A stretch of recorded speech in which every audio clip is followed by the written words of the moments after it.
As I fell asleep the night of September 5th, 2012, to the soft blare of my music, I had no idea what I was about to face the next day. But when I felt like I was being shaken awake and woke up and looked at the clock and realized it was 2 hours before my alarm normally went off, I knew something was wrong. When I grabbed my phone, I realized that I had new missed calls, voicemails, and texts from my parents. There was a sense of urgency about them and sadness. As fear struck my body, I picked up my phone and called my mom. As she answered, her voice cracked, and the words she spoke hit me like a punch to the gut. My body went numb, and my heart was filled with the most intense pain that I've ever felt in my life. I knew that from that day forward, my life was about to change drastically. I was about to face obstacle after obstacle, and was going to have to find the strength to overcome, because every day I'd be living in the memory of my best friend. My goal was to live every day in a way that I know she would have been proud of. We have all experienced loss in some way or another. Maybe some of you in the same way that I have. Loss has never been easy for me. And when I lost my best friend, I don't remember stop crying for weeks. I was upset, angry, but most of all I felt lost.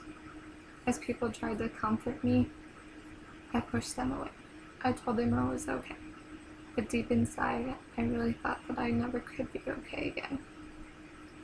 As I went home for the funeral, I really didn't know if I'd have the courage to come back to school.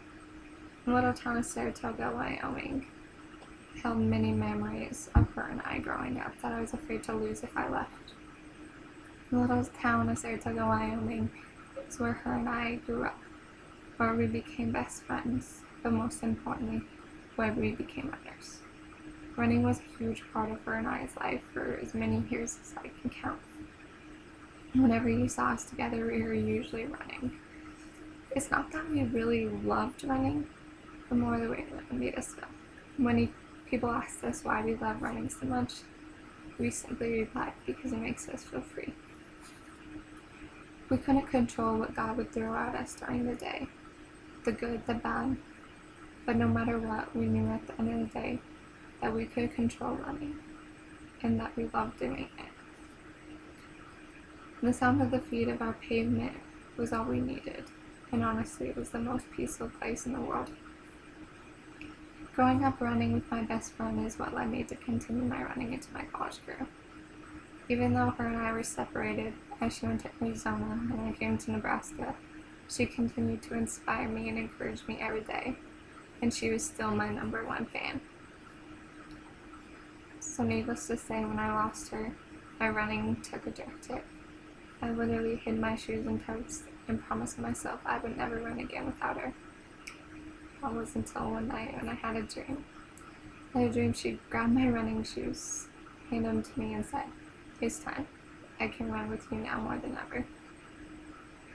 I woke up suddenly from that dream, and without really even thinking or processing my thought, I grabbed my shoes, threw them on, and at 12:30 at night, I went on the first run I had in almost 2.5 months.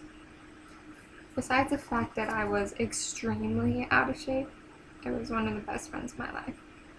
Every step I took brought back memories of her running by my side, and with every stride, I knew that she was with me. I knew from every moment on that every time I ran, I'd be running with an angel by my side. The next day, I went to Coach and told him I was ready to start running again. With a grateful but shocked look on his face, he put out his hand and shook mine and said, "Glad to have you back."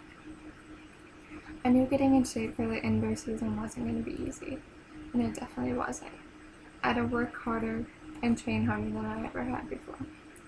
As I went home for Christmas break, my dad, who's been my coach since middle school, brought me out to the hill that he trained my friend and I on in high school.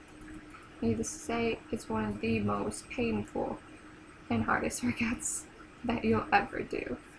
My dad comes up with some crazy stuff. The hill that he made us run on is about 100 meters from the cemetery, where my best friend's headstone now lays.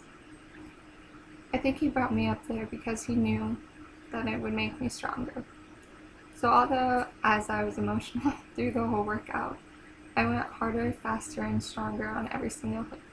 I felt her cheering me on and giving me a high five after every single one like she did in high school. After training on that hill for a month consecutively, I felt stronger than I ever had in my days of running.